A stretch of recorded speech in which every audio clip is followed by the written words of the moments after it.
Indian journalist से सारे questions लिए गए, उनको रिप्लाई किया गया। पाकिस्तानी जर्नलिस्ट हाथ उठाते रह गए, उनके क्वेश्चंस भी नहीं लिए गए। हमारी कोर्ट्स प्रोसिक्यूशन तो आज तक एक आम दहशतगर्द की भी नहीं कर सकी। पेशावर हाई कोर्ट ने कितने दहशतगर्दों को छोड़ दिया हम सब जानते हैं। आपके ऊपर कितना खौफ है उनको प्रोसिक्यूट करने का, सजा सुनाने का, हम सब जानते हैं। जिस तरह यूरोपियन पार्लियामेंट ने किया, GSP प्लस पे बात आई, तो वो कोई सारे पॉजिटिव साइंस तो नहीं थे।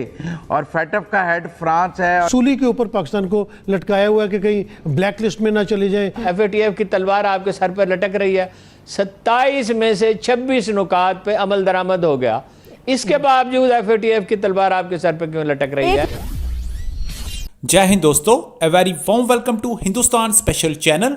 जून में फाइनेंशियल एक्शन टास्क फोर्स की बैठक होने जा रही है और पाकिस्तान की जान हलक में आ गई है। आपको पता ही है दोस्तों, पाकिस्तान में फ्रांस के राजदूत को निकालने के मामले पर पाकिस्तान की फजीहत हुई। इस पर भी फ्रांस पाकिस्तान से बहुत नाराज चल रहा है। पाकिस्तानी मीडिया ये बता रहा है कि हमारे ऊपर FATF की तलवार लटक रही है क्योंकि हमारे मुल्क की फॉरेन पॉलिसी बहुत घटिया है और इससे बढ़कर पाकिस्तान में ऐसे कांड हुए हैं जिसकी वजह से पाकिस्तान FATF की ग्रे लिस्ट से नहीं निकल सकता। दूसरी तरफ पाकिस्तान ये मान रहा है कि FATF की ग्रे लिस्ट में होना हमारी अपनी गलती है और इस गलती को हमें ही सुधारना होगा।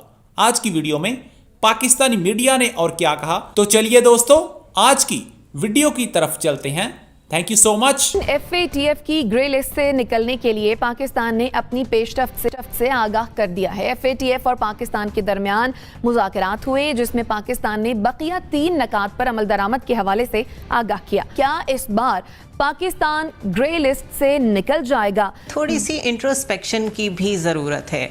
ठीक है, पाकिस्तान को विक्टिमाइज़ किया जाता है, जिस वजह से भी किया जा सकता है वो हम सब जानते हैं। हद ये है कि जब पिछले फरवरी में वर्चुअल इजलास पे ब्रीफिंग दे रहे थे FATF के स्पोक्स पर्सन, तो इंडियन जर्नलिस्ट से सारे क्वेश्चंस लिए गए, उनको रिप्लाई किया गया। पाकिस्तानी जर्नलिस्ट हाथ उठाते रह गए, उनके क्वेश्चंस भी नहीं लिए गए। लेकिन अगर थोड़ा सा अपने घर में भी देखें तो जो 3 पॉइंट्स रह गए हैं वो क्या कहते हैं? वो 3 पॉइंट्स ये कहते हैं, आप सारे इस तरह के लोगों को जो टेरर फाइनेंसिंग में इन्वॉल्व पर्सनस हैं या एंटिटीज़ हैं, आप उन्हें प्रोसिक्यूट करें और उसके बाद उन पे सैंक्शंस लगाएं और सैंक्शंस भी ऐसी हों जो लॉन्ग टर्म हो, डिसोवेसिव हों, यानी कि प्रोपोर्शनेट हों, वो दोबारा उस तरफ ना जा सकें। आप इस तरह के मैकेनिज़म्स बनाएं कि दोबारा वैसा पॉसिबल ना हो। और third, United nation security council की रेजोल्यूशंस हैं 1373 और 1267, इन दोनों की इफ़ेक्टिव इम्प्लीमेंटेशन। अब इन सब चीज़ों को करने में फ़ायदा हमारा ही है क्योंकि हमारी कोर्ट्स प्रोसिक्यूशन तो आज तक एक आम दहशतगर्द की भी नहीं कर सकी। पेशावर हाई कोर्ट ने कितने दहशतगर्दों को छोड़ दिया हम सब जानते हैं। आपके ऊपर कितना खौफ है उनको प्रोसिक्यूट करने का, सज़ा सुनाने का, हम सब जानते हैं। देयर आर एरियाज जिधर जाके अगर बात करने लगें तो लगेगा सब कुछ हम में ही ख़राब है। ये तो इसका मैं नहीं समझता कि फेटअप से निकलने का कोई ताल्लुक जो है वो हमारे जो एक्शन प्लान से है और हमने जो कानून बनाए हैं या इससे है। ये सारा फॉरेन डिप्लोमेसी का चक्कर है और हमारी सफारतकारी की बात है। हम तो पिछले 2 दफ़ा से उम्मीद कर रहे हैं कि हम निकल जाएंगे, लेकिन हर दफ़ा वो हमें डू मोर कहकर वापस भेज देते हैं। लेकिन मैं समझता हूँ कि अगर हमने यूरोप से बात कर ली है, अगर अमेरिका हमें निकालने को तैयार है, अगर हमारा भारत के साथ सीज़ फायर बॉर्डर्स पे हो गया है, बेशक ट्रेड नहीं खुल सकी, तो कुछ सफारतकारी के इशारे ज़रूर ऐसे हो सकते हैं कि जिनसे आप कह सकें कि हम फेटअप से निकल जाएंगे। ये प्योर एक डिप्लोमेटिक इशू है और मैं समझता हूँ कि दुनिया ने हमारी नाकाम सफारतकारी की वजह से हमें फेटअप में डाला हुआ था। यूरोपियन यूनियन में तो हमारे खिलाफ करारदाद भी यूरोपियन पार्लियामेंट से पास हुई है पिछले दिनों। और फिर वो जो सारा ब्लास्फेमी वाले इशू में जिस तरह यूरोपियन पार्लियामेंट ने किया, GSP प्लस पे बात आई, तो वो कोई सारे पॉजिटिव साइंस तो नहीं थे। और फेटअप का हेड फ्रांस है और यूरोप की उसमें कितनी से है, हमें ये सब सामने रखना पड़ेगा। तो मैं इसको प्योर एक डिप्लोमेटिक इशू समझता हूँ और इसको अभी तक भी अपनी इस आलमी तन्हाई और सफारतकारी की नाकामी समझता हूँ। कि ये सिर्फ पॉइंट स्कोरिंग वाली बात नहीं है कि आप 27 पॉइंट्स को जो है मीटअप कर लेंगे तो आप फेटिफ से बाहर निकल जाएंगे। बहुत सारे ममालिक हैं जिनमें मनी लॉन्ड्रिंग भी हुई है। आप देख लें कि अपना इंडिया के, भारत के कितने बैंक्स थे जिनके खिलाफ कार्रवाई हुई, और लेकिन उनके ऊपर तो कोई हरफ नहीं आया।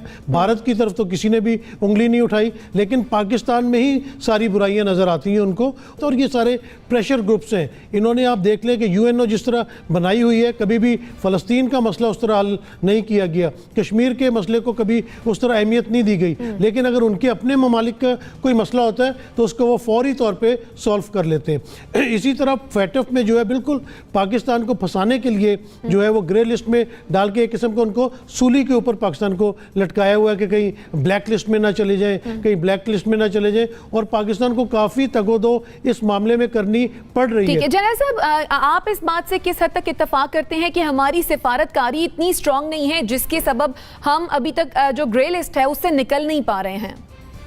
अदारे जहां फंसा के, जैसे अभी आजादी इज़हार राय का किस्सा है, आपकी ह्यूमन राइट्स की कोई कहानी खड़ी हो जाएगी। आपका ये FATF वाला टेरर फाइनेंसिंग का, तो ये वो चीजें हैं जहां वो आपको दबाने के लिए कोई ना कोई इंतजाम रखेंगे, और बावजूद इसके कि आप सारे पॉइंट्स पूरे कर दें, फिर भी मैं वसूख से ये नहीं कह सकता कि आपको ग्रे लिस्ट से निकाल दिया जाए। जून में FATF का इजलास भी होने जा रहा है। पाकिस्तान के लिए ये इम्तिहान अब की बार कैसा रहेगा, क्योंकि 27 में से 26 पॉइंट्स ऐसे हैं जो कि मुकम्मल कर लिए गए हैं। वो एक पॉइंट कौन सा है जो अभी तक नामुकम्मल है? FATF की तलवार आपके सर पर लटक रही है। 27 में से 26 नुकात पे अमल दरामद हो गया, इसके बावजूद FATF की तलवार आपके सर पे क्यों लटक रही है? एक नुक्ता कौन सा है? जब आप ग्रे लिस्ट में हैं तो आपकी बरामदात उस तरह नहीं हो सकती। एक नुक्ता ये है कि जिस तरह हाफिज सईद को गिरफ्तार किया गया, दूसरे लोग जिन पे इल्जाम है उन्हें भी गिरफ्तार कर लिया जाए। अब भाई गिरफ्तारी कैसे हो सकती है? गिरफ्तारी के लिए तो अदालत में जाना पड़ेगा ना, यूं ही थोड़ी पकड़ सकते हैं। और उससे जो बदनज़मी पैदा होगी वो एक ब्लैक मेलिंग की एक तरीक़ेकार, इसलिए कि वो इंडिया की हेजमनी चाहते हैं इस इलाके में। उनका मसला चीन है। उसकी वजह यह है कि हमारी जो अशराफिया है ये हमेशा मगरब की तरफ देखती है, बरतानिया और अमेरिका की तरफ। और इनमें से कितने हैं सिविल सर्वेंट, कितने हैं जिनकी दोहरी शहरियत है, और कितने हैं जिनके बच्चे वहाँ तालीम पाते हैं, और कितने हैं जो कनाडा और अमेरिका और बरतानिया मुंतकिल होना चाहते हैं। इसलिए कि ये इनकी नफ्सियात यही है, मरूबियत की नफ्सियात है, और मफादात इसी से वाबस्ता हैं। कितने डिप्लोमेट हैं जो वापस ही नहीं आते, वहीं की शहरियत इख्तियार कर लेते हैं। तो ये दूसरी तरफ ये है, एक दूसरा पहलू है, जब आप भीख मांगते हैं टैक्स आप देते नहीं हैं। यानी टैक्स होना चाहिए कम से कम 8,000 अरब